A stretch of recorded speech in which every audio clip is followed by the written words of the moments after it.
Olá, você vai ver no Jornal de hoje. Dinheiro no bolso. Governo divulga calendário de pagamento do PIS/PASEP para 2018. A novidade para este ano é a mudança na idade mínima. O governo decidiu ampliar o leque de beneficiários. Agora, homens e mulheres com 60 anos ou mais podem sacar o recurso. Antes, a idade mínima era de 62 anos para mulheres e 65 para homens. A sanção da lei que cria o Conselho Municipal de Políticas Públicas sobre Drogas. E um passeio pelo mundo das borboletas aqui em Osasco. É agora no Câmara Notícias.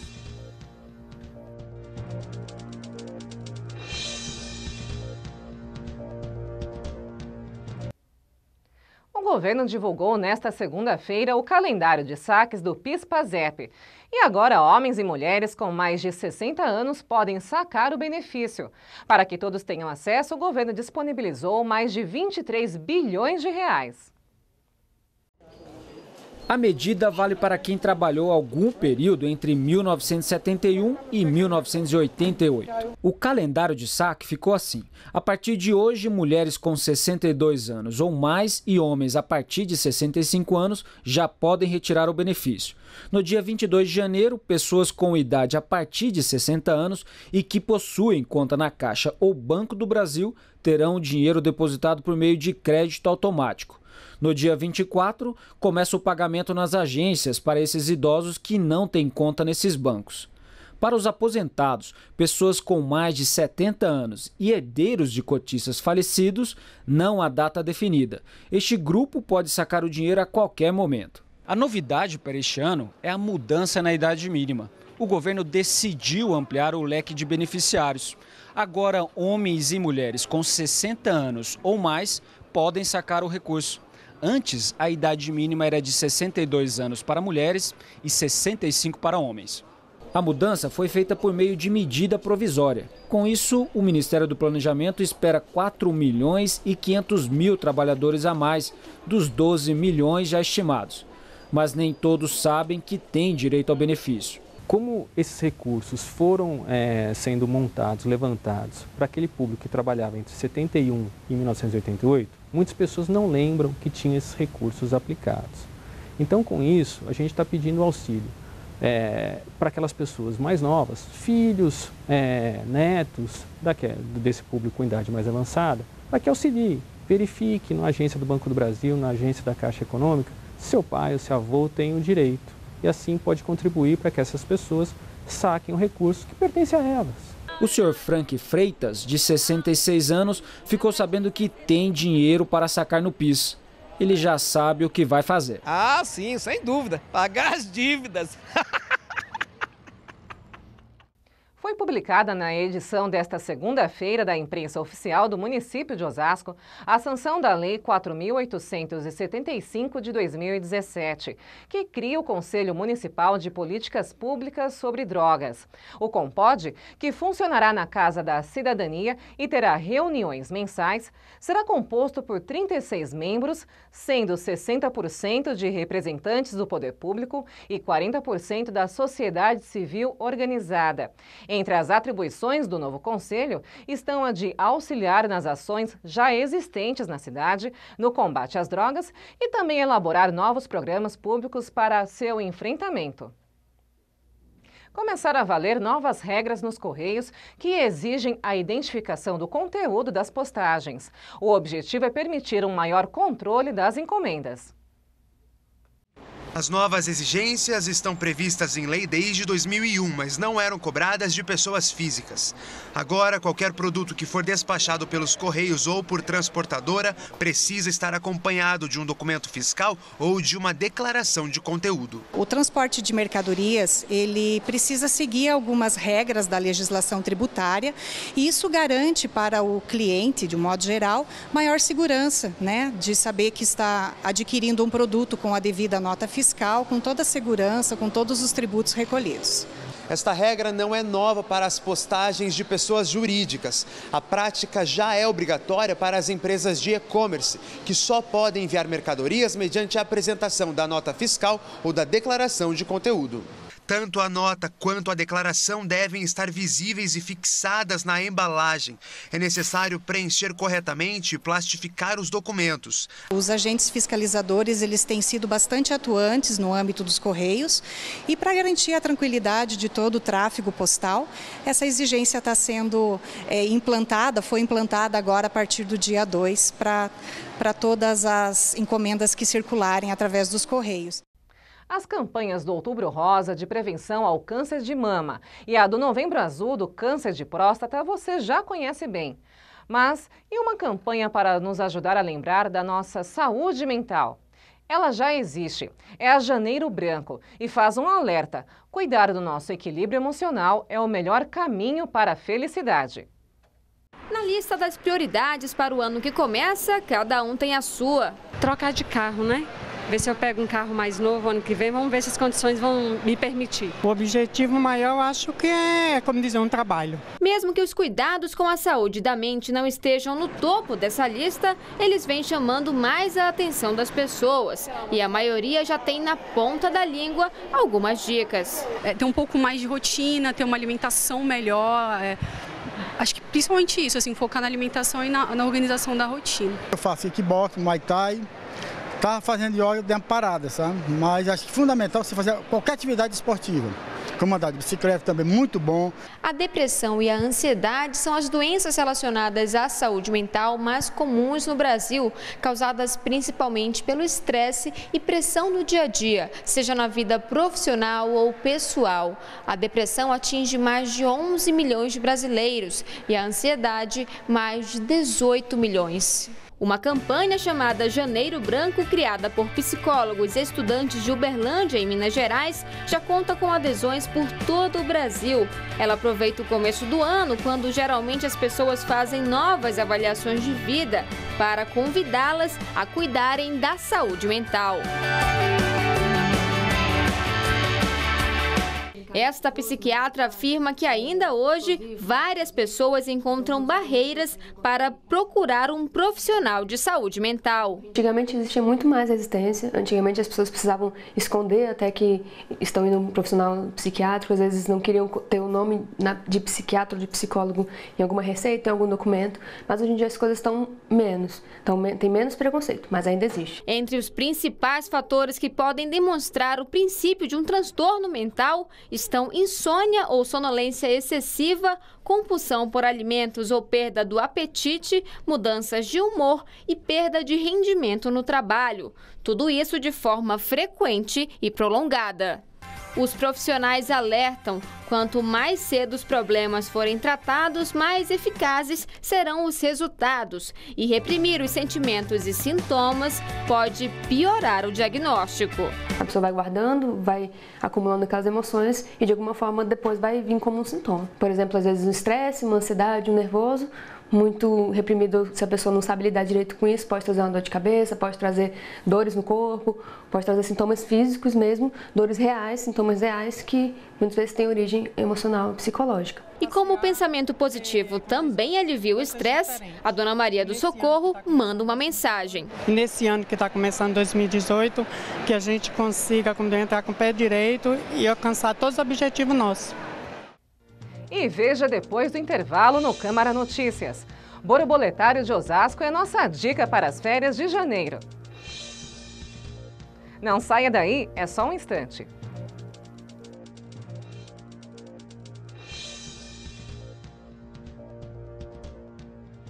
Quem doa sangue regularmente pode estar ajudando uma pessoa que nunca viu na vida.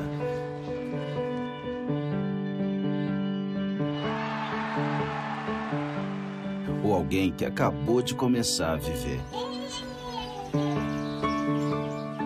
Pode estar ajudando quem já passou por muita história. Ou alguém que ainda tem muitas histórias para contar. Pode estar ajudando quem está torcendo para realizar um sonho.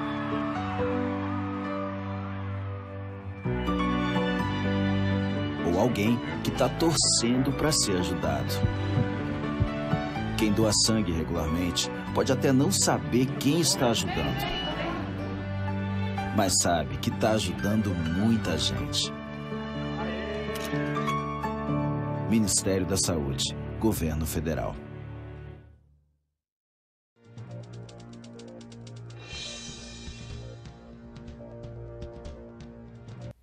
As férias escolares estão entrando na reta final. Aqui em Osasco, um espaço na Zona Norte reserva grandes surpresas e promete encantar adultos e crianças com um bicho que é sinônimo de graça e delicadeza, a borboleta. E nós fomos lá conhecer.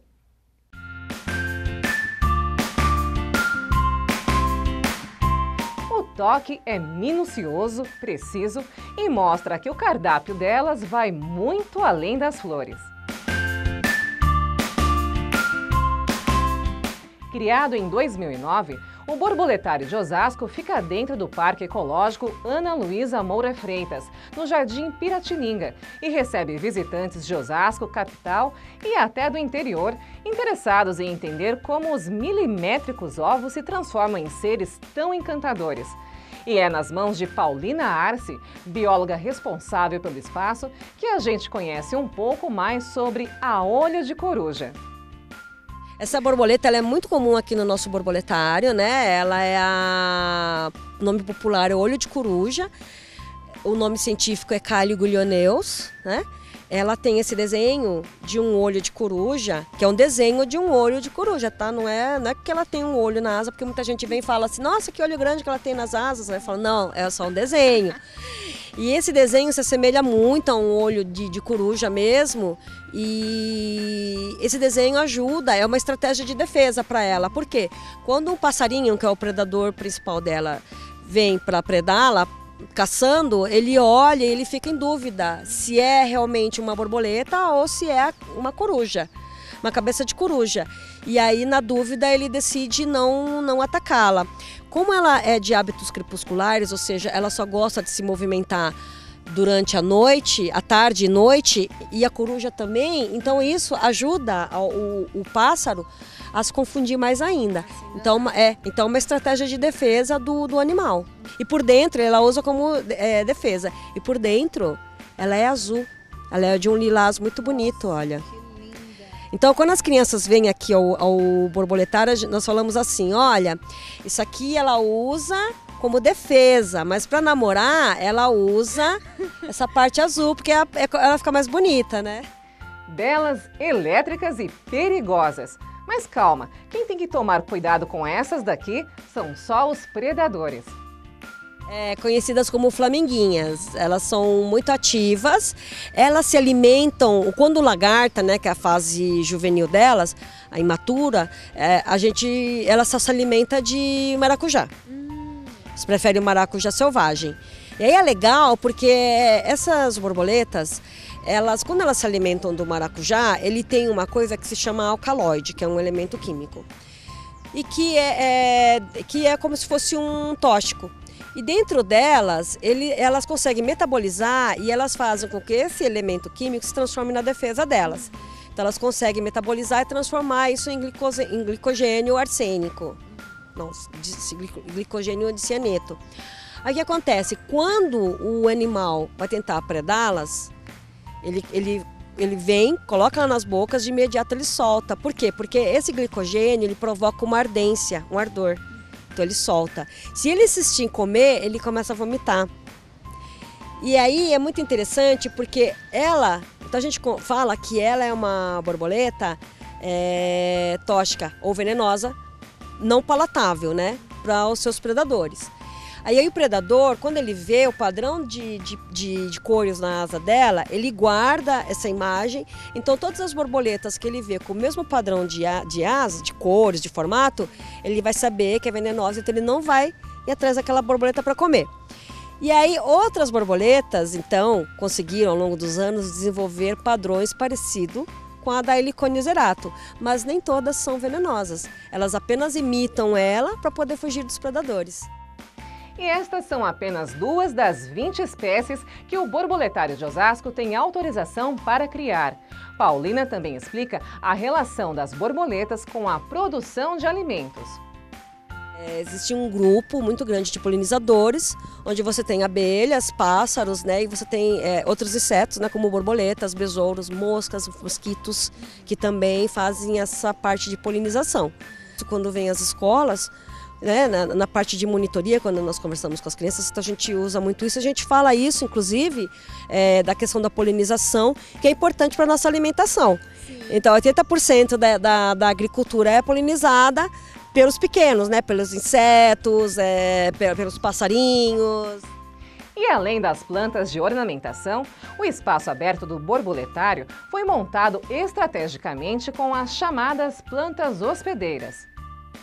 A borboleta só coloca ovo na planta que vai servir de alimento para sua lagarta. Então a borboleta ela não põe os ovinhos dela em qualquer planta. Não, ela tem a planta certinha dela colocar os ovinhos. Como a gente sabe isso de antemão, então a gente já colocou aqui todas as plantinhas que são plantas hospedeiras para as espécies que estão aqui. Então aqui, olha, se você for ver esse lírio do brejo, ele está cheio de ovinhos, olha. Ovinhos de borboleta. Isso aqui é da borboleta olho de coruja, né? No espaço aberto para as paredes do laboratório, uma área restrita aos funcionários, onde a gente vai conhecer o berçário das borboletas, também conhecidas como panapanãs. E a primeira parada é o pupário. Olha, não parece um galho? Tem até o líquen, ó. Aquela ali é uma ácia, uma borboleta branquinha que saiu. Essa aqui é a pupa de Metona temista, essa aqui é a de Danaus, a monarca. Olha aqui no fundo. Deixa eu pegar para você ver. Olha aqui a monarca. Tá se transformando já, olha. Nossa, dá para você pegar. E tá cheio ali de monarca. Só que como não tem sol, elas não saem. Saem pequenininhas, vão comendo, se alimentando. Esse aqui é um teste que a gente está fazendo com essa planta, que é uma planta que dá muito no parque. E é uma planta que nós não conhecemos ainda, mas é uma planta muito comum, rastreira, né? E nós vamos fazer um teste porque a gente percebeu que elas gostam dessa planta também. Aqui tem algumas... Nós estamos testando também, olha, pequenininha. E aí vai crescendo, né? Nós vamos lá no criadouro, coletamos os ovos, trazemos para cá. Tudo tem um número. Tudo tem o número certo, o dia da coleta. Quando elas saem dos ovos é marcado também o dia que elas saem dos ovos. E aí o que acontece? Provavelmente com essas pequenininhas aqui, nós vamos colocá-las em uma caixa, separado, com a folha que elas gostam de comer, né?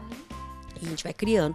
Então todo dia a gente vai trocar aquela caixa, nós vamos limpar com hipoclorito a 10%, que é uma solução feita com cândida, né? A gente faz a desinfecção, coloca elas novamente na caixa, coloca uma folha limpinha, uma folha nova, fresquinha, vamos alimentando. Tudo que acontece ao longo da vida dessas lagartas é colocado assim, no pote mesmo, né? A gente coloca todas as informações referentes a ela, desculpa. E aqui, olha, a gente vai colocando, anotando tudo certinho. Quando elas fazem a pupa, separamos elas da caixa também, trazemos aqui para o pupário. E se você percebeu no pupário, toda a pupa tem um papelzinho, né? Para identificação, então, que é onde a gente consegue rastrear. Então, por exemplo, se der uma doença na fase de lagarta, então a gente sabe que no lote tal, né, daquele mês, ela teve a doença, então a gente faz então as medidas de controle. Só que essa parte aqui ela não é mostrada, ela não é aberta ao público. Porque como tem toda essa questão, né, de biosseguridade, a gente trabalha com avental, trabalha com luva, tudo certinho. Então ela não pode ser aberta ao público, né? Mas o público consegue ver das janelas mais ou menos o que a gente faz. O público em geral. E a bióloga destaca a importância de conscientizar o público sobre a biodiversidade e o papel desses insetos. A gente tem uma grande biodiversidade. E é uma coisa que a gente tem que prestar mais atenção, que a gente tem que olhar com mais carinho, tudo. Por quê? Porque essa biodiversidade, ela fornece serviços ambientais para a gente. E o que são serviços ambientais? É um ar com mais qualidade, é uma água com mais qualidade, é uma qualidade de vida melhor, né, para a gente, né? É muito diferente você ficar anos somente em uma área de concreto e você ficar anos ao lado de um parque. Assim, a diferença de vida é muito grande, né? Então é por isso que é importante a gente ter um olhar mais atento, mais carinhoso para a biodiversidade. Borboletas, elas também são responsáveis pela polinização. né? Uma polinização significa o quê? Significam mais plantas, mais flores. Todo mundo gosta de flor porque é muito bonita, né? Ela faz uma higiene mental tremenda. Questão de alimentos. Se você não tem polinizadores, 70%, 80% da agricultura vai embora, porque é um prejuízo de trilhões por ano quando você perde polinizadores, né? Por isso que tem essa questão do pessoal que está lutando pelas abelhas, né? Para descobrir o que está acontecendo com elas, que elas estão se acabando, né? A pera que você come, a maçã que você come, o arroz, o feijão que você come é polinizado por insetos. É um conjunto, né? Então assim, todo esse ecossistema, ele é perfeito. Para um viver, ele depende do outro. Se você não tiver a borboleta ou um outro inseto, você não vai ter aquela flor, você não vai ter aquela fruta. Um depende do outro. Para você ter aquela borboleta, você tem que ter bastante árvores, bastante planta, né? Se você tem bastante árvore, bastante planta, você tem uma qualidade melhor de vida, né, na sua cidade, né? Se você cuidar daquela área também, varrer, reciclar o lixo e usar bem a sua água, tá tudo muito relacionado. Você tem uma vida melhor. É tudo muito relacionado. Então, o nosso trabalho aqui é tentar fazer com que as crianças e os adultos também, né, entendam, se conscientizem sobre essa relação. Porque é uma relação que ela é forte, porque se você não tiver você não tem um outro, mas também ela é muito tênue, né? É uma linha muito tênue, muito fina, porque é muito frágil, tudo é muito frágil, né? Então, o nosso principal objetivo aqui é tentar conscientizar as pessoas, né, fazer com que elas percebam tudo isso e que passem a dar valor. O Borboletário de Osasco fica na Rua Davi Silva, 111, no Jardim Piratininga, e abre de terça a sábado, das 10 da manhã às 4 da tarde. A entrada é gratuita.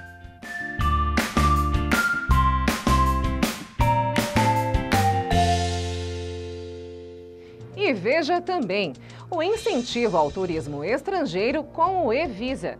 O visto eletrônico já está valendo para visitantes da Austrália desde novembro. O próximo país a ser beneficiado será o Japão, em 11 de janeiro, seguido pelo Canadá no dia 18 e pelos Estados Unidos em 25 de janeiro. E em São Paulo, proprietários de veículos já podem fazer o licenciamento antecipado. A gente volta já.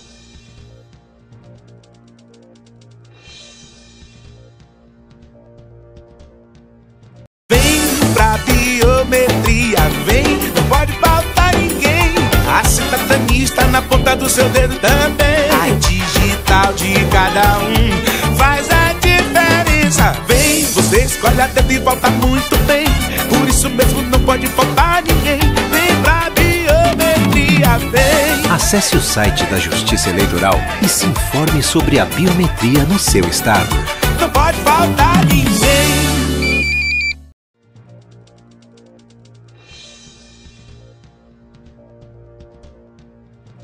Para fortalecer o turismo brasileiro, o Ministério das Relações Exteriores está implantando o visto eletrônico para visitantes estrangeiros. Os australianos, desde novembro, já podem usar o chamado E-Visa. E até o final de janeiro, mais 3 países serão beneficiados com a novidade. O turismo é parte importante da economia brasileira. Dados do governo mostram que o setor emprega cerca de 7 milhões de brasileiros e representa 8,5% do PIB direto e indireto do país. E para fortalecer a área, o governo tem investido em ações que facilitam a vinda de estrangeiros ao país. Uma delas é o E-Visa, o programa de visto de visita por meio eletrônico. A pessoa faz o pedido do visto, seja por um computador, seja por um app no celular, encaminha documentos muito básicos por internet, como foto e cópia do passaporte. Em poucos dias recebe autorização para viajar para o Brasil, que é o visto eletrônico. O visto eletrônico já está valendo para visitantes da Austrália desde novembro. O próximo país a ser beneficiado será o Japão, em 11 de janeiro, seguido pelo Canadá no dia 18 e pelos Estados Unidos em 25 de janeiro. Juntos, esses países foram responsáveis por mais de 60% da demanda de vistos de turismo para o Brasil em 2016. Por telefone, conversamos com a Cristiane, que mora nos Estados Unidos há mais de 30 anos. Ela contou que o ex-marido norte-americano sempre passava um bom tempo juntando os documentos para ir ao consulado. Ela acredita que com a facilidade do visto eletrônico, mais pessoas devem visitar o Brasil. Todas as vezes que meu ex-marido precisava de renovar o visto, era uma burocracia muito grande. Então, eu acredito que esse visto eletrônico vai facilitar muito o trâmite para as pessoas não só terem essa facilidade de burocracia, mais pessoas virão visitar o país pela facilidade que esse visto eletrônico dará a todos. Com essa facilidade, a pessoa vai obter um visto de uma forma mais rápida, mais cômoda e o próprio funcionamento de toda a rede consular brasileira será mais eficiente.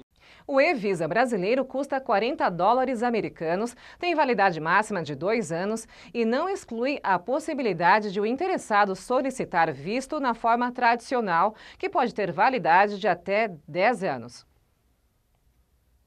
Donos de veículos emplacados no estado de São Paulo já podem fazer o licenciamento antecipado de 2018. O licenciamento é obrigatório para regularizar a documentação de todos os veículos, independentemente do ano de fabricação. Quem não quitar o imposto de 2018 pode ter o veículo apreendido, além de ter de pagar multa e levar pontos na carteira. O calendário obrigatório do licenciamento só começa em abril. Quem quiser pagar antes precisa quitar o IPVA primeiro. Ao todo, quase 29 milhões de veículos estão registrados no estado de São Paulo. 13 anos de idade, mas um mundo de admiradores. E um lugar entre as 100 mulheres mais poderosas do planeta. Como isso é possível? É a história da carioca Luísa. E quem conta pra gente é o repórter da TV Brasil, Igor Santos.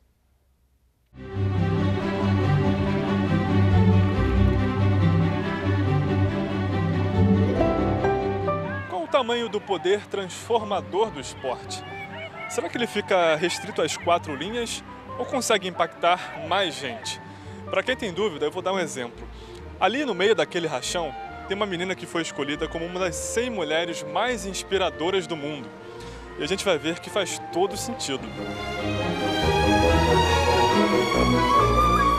Um dia, a Luísa acordou com a notícia. Sabe a BBC? A TV pública britânica, uma das redes de comunicação mais prestigiadas do mundo? Todo ano, ela publica uma lista com as 100 mulheres mais influentes e inspiradoras do planeta. E nesse ano, você, Luísa, está nela. A novidade caiu como uma bomba.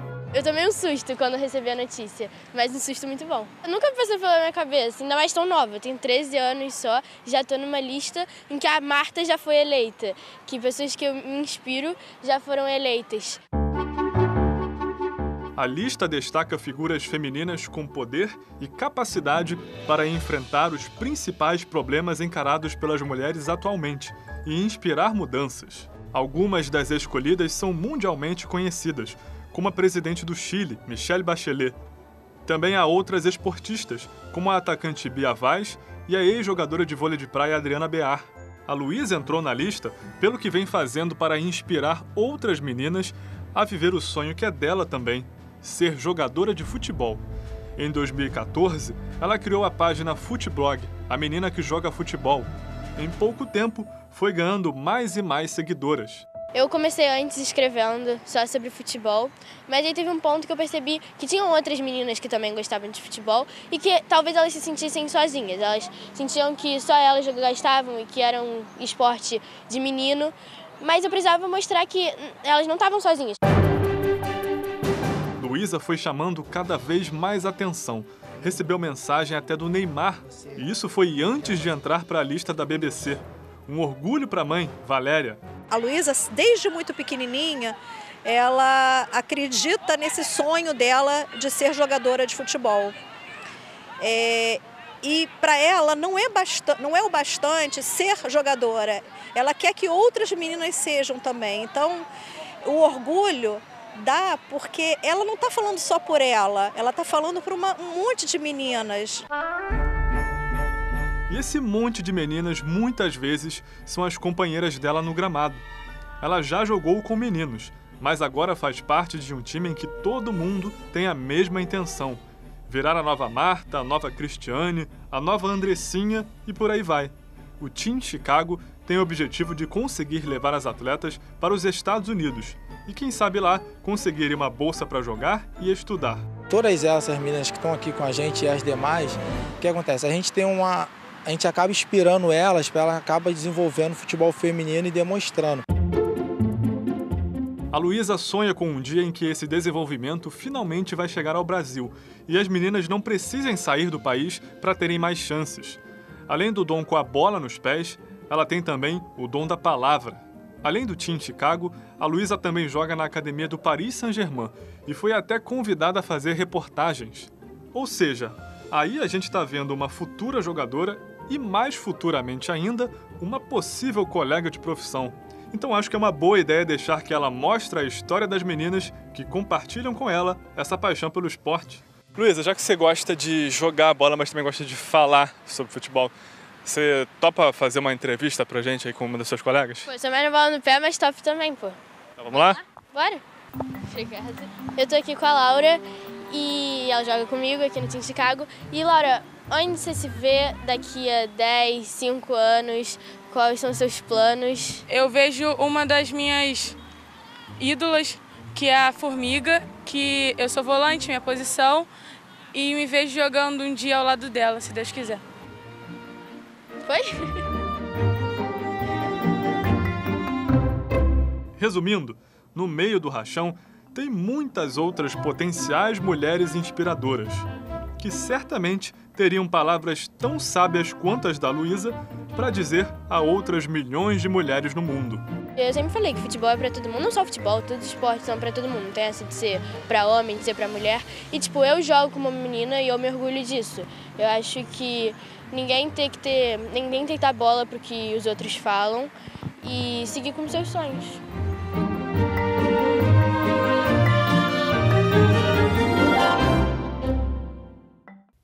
Eu sou Fernanda Lucena e este foi o Câmara Notícias. Obrigada pela sua companhia. A gente se vê na próxima edição. Tchau, tchau.